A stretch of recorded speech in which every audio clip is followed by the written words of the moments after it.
Assalamualaikum warahmatullahi wabarakatuh. Waalaikumsalam Sampurasun. Hampes.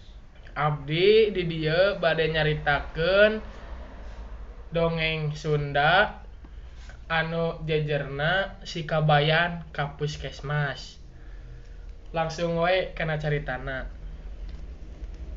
Si Kabayan ka Puskesmas.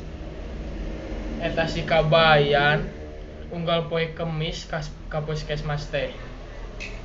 Taya pikir kadua. Sagede carangka da buktina. Geus puguh rieut ka dokter. Nyeri beuteung ka dokter, digegel sireum ka dokter.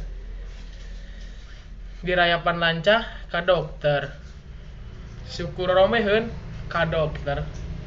Pokona mah sagala ka dokter. Ayeuna duka dek naon deui. Geus anrepok deui bae. Saur dokter. Aya naon deui maneh Kabayan ka dieu? Euheun. Taneun sumuhun. Bade nyuhunkeun landong. Ceuk si Kabayan. Sabarli perliap-liye. Ieu dokter, aya anak beurit dina jero beuteung. Kumaha atuh nih nyeri kieu? Dokter, duh, karunya teuing. Di dieu mah sangkaning teu aya ubarna Kabayan. Cik atuh cobaan neureuy anak ucing hirup-hirup.